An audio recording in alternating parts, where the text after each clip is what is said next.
है और अब पूरे देश के अंदर एक पहले 3 चरणों में 4 चरणों में जो लहर थी, 5वें चरण में वो सुनामी बन चुकी है, मोदी की सुनामी पूरे देश के अंदर।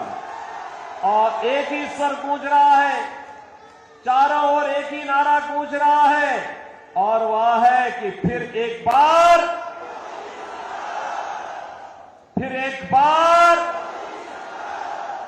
तीसरी बार, अब की बार जब हम 400 पार की बात करते हैं तो बहन और भाइयों, कांग्रेस को चक्कर आने लगता है। और चक्कर इसलिए आने लगता है क्योंकि 400 सीटों पर तो चुनाव ही नहीं लड़ रही है, तो जीतेगी कैसे।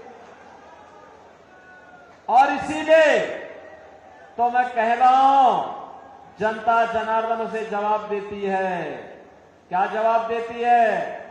जवाब देती है कि जो राम को लाए हैं,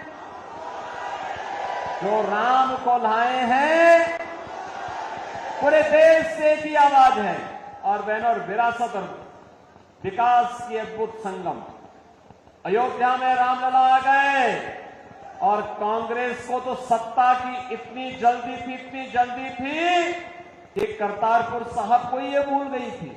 और तो मोदी जी आए, तो मोदी जी ने आने के बाद करतारपुर कॉरिडोर के निर्माण के कार्यक्रम को भी आगे बढ़ाया। गुरु नानक देव की पावन धरा को भी भारत का हिस्सा बनाने का कार्य आगे बढ़ाया। और गुरु गोविंद सिंह जी महाराज के 4 साहबजादों ने, जिन्होंने सरहिंद के लिए अपने आप को बलिदान किया था, उनके नाम पर 26 दिसंबर की तिथि को वीर बाल दिवस के रूप में मनाने की घोषणा भी की है। इसलिए बहनों और भाइयों, आज इसीलिए मैं आपको पास आया हूं कि पावन धरा तो मेरे लिए 2 प्रकार से महत्वपूर्ण है। गुरु नानक देव जी से लेकर के गुरु गोविंद सिंह जी के साहबजादों की पावन धरा के रूप में, और हमारे नाथ संप्रदाय के पवित्र संत बाबा सिरसाई नाथ जी के नाम पर, जिनके नाम पर इस सिरसा बसा हुआ है, इसलिए ये मेरे लिए एक पावन धरा है। इसको मैं कोटि कोटि नमन करता हूं, आप सबका अभिनंदन करता हूं, स्वागत करता हूं। बहनों और भाइयों, आज देश बदल चुका है। हमारी पीढ़ी सौभाग्यशाली है कि हम नए भारत के नागरिक हैं, मोदी जी के नेतृत्व में कार्य कर रहे हैं, और जो दुनिया के लिए असंभव है, जो कांग्रेस के लिए असंभव था, वो मोदी जी ने संभव करके दिखा दिया। कर दिया ना। देखो, पहले दुनिया में भारत का सम्मान नहीं बचा था, लोग भारत को शक की निगाहों से देखते थे।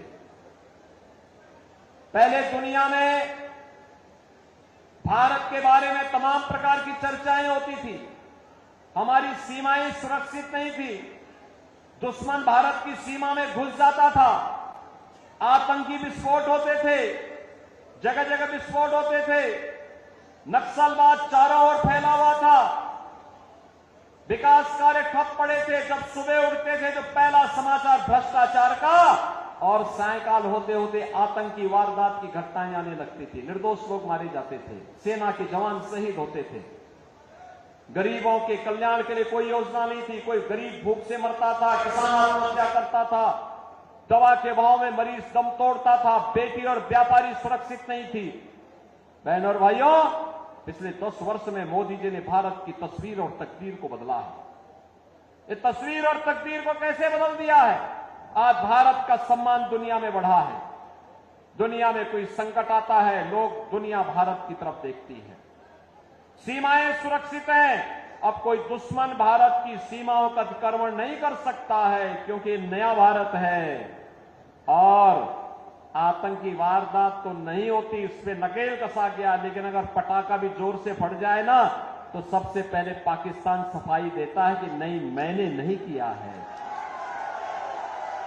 उसे मालूम है, अगर समय रहते सफाई नहीं दी तो ये भारत है, छेड़ता नहीं है, लेकिन अगर कोई छेड़ता है तो उसको छोड़ता भी नहीं है।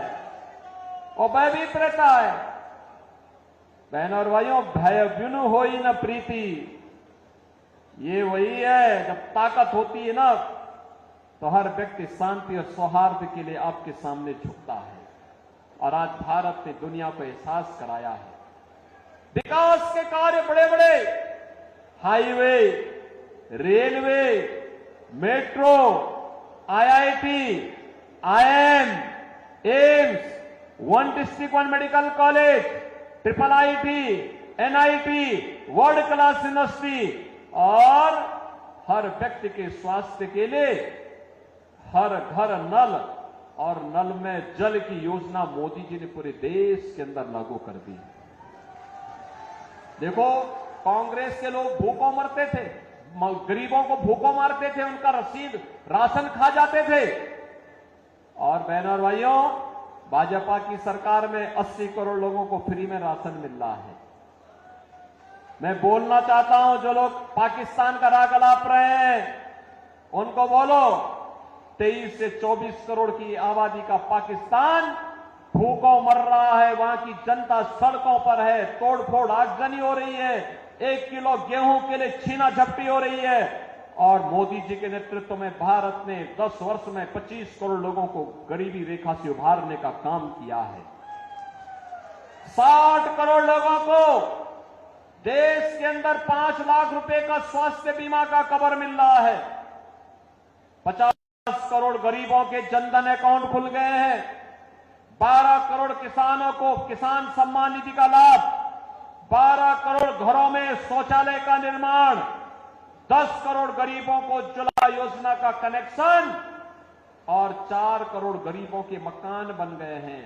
और मोदी जी ने घोषणा की है, तीसरी बार सरकार बनेगी, 70 वर्ष से ऊपर के हर एक बुजुर्ग को 5 लाख रुपए हर वर्ष स्वास्थ्य के लिए उपलब्ध करवाएंगे।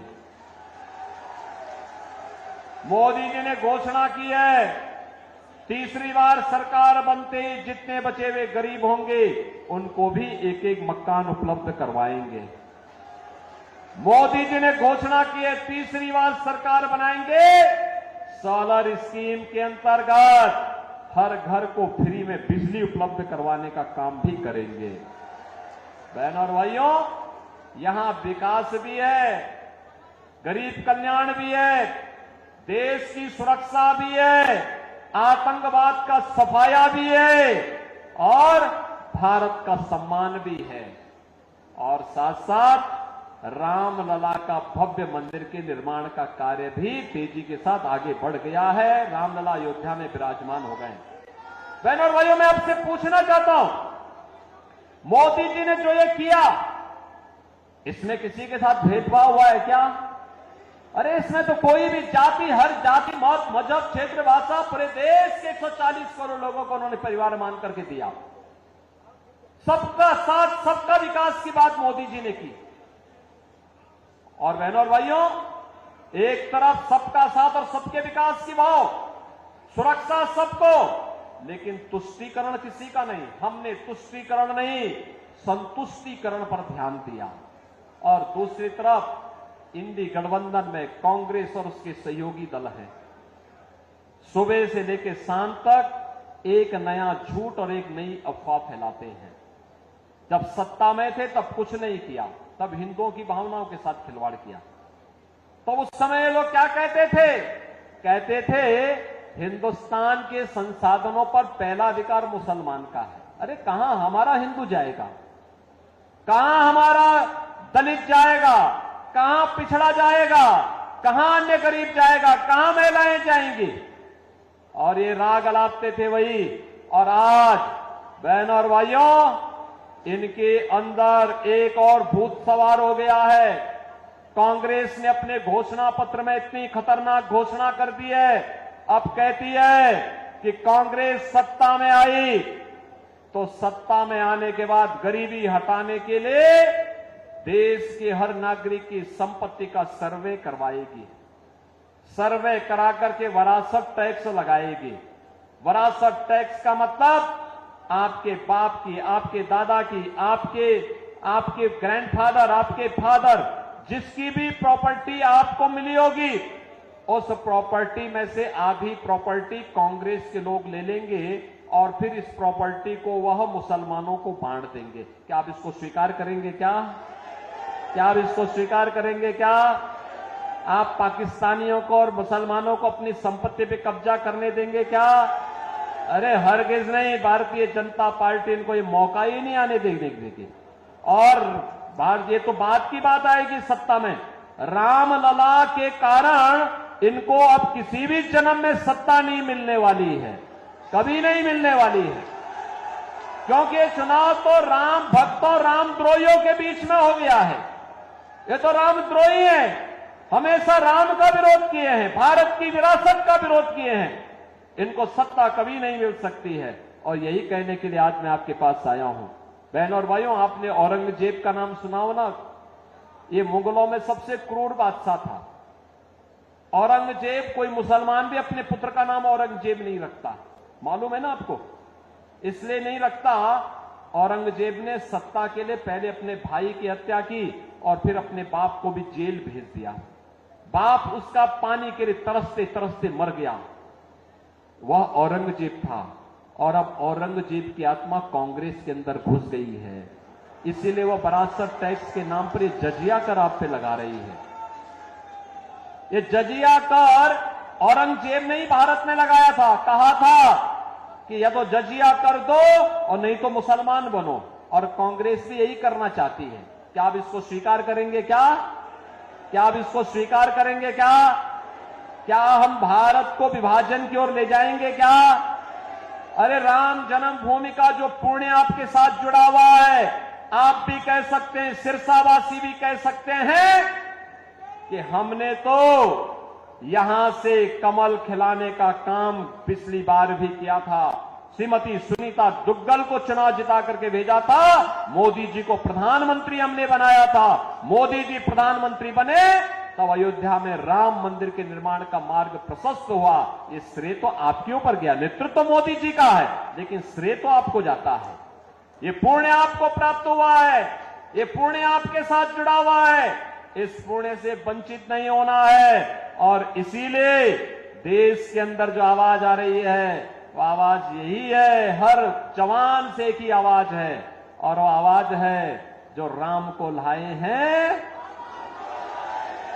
जो राम को लाए हैं, और राम को लाने वालों को फिर से देश की सत्ता सौंपनी है। सौंपने को तैयार हैं? सभी सिरसावासी तैयार हैं? सभी लोग तैयार हैं? सहमत हैं? यहां से भारतीय जनता पार्टी के हमारे लोकप्रिय प्रत्याशी, युवा और जुझारू प्रत्याशी श्री अशोक तंवर चुनाव जीत करके जाएंगे। लेकिन बहनों और भाइयों, आपके पास 5 दिन का समय है। इन 5 दिनों में मोदी जी का संदेश घर घर पहुंचाएंगे। यह काम है। पहले मुझे बताओ, कितने लोग हैं जो कमल खिलाने के लिए अपने आप को 5 दिन का समय देंगे? भाई पूरा सिरसा ही तैयार है। अब इसमें मेरी बात सुनो, 2 काम करना है। आपने मेरे सामने संकल्प लिया है 2 काम। एक, हर व्यक्ति को प्रतिदिन 5 घर जाना है। उस परिवार के हर एक सदस्य से मिलकर के उससे कहना है, 18 वर्ष से हर वयस्क मतदाता को बोलना है कि देखो, आत्मनिर्भर और विकसित भारत के लिए हमें मोदी जी को फिर से प्रधानमंत्री बनाना है। मोदी जी को प्रधानमंत्री बनाना है तो इसके लिए कमल खिलाना है। और श्री अशोक तंवर जब यहां से चुनाव जीत करके जाएंगे तो मोदी जी 400 पार के लक्ष्य के साथ जाएंगे। तो बहनों और भाइयों, सारी समस्याओं का समाधान करेंगे।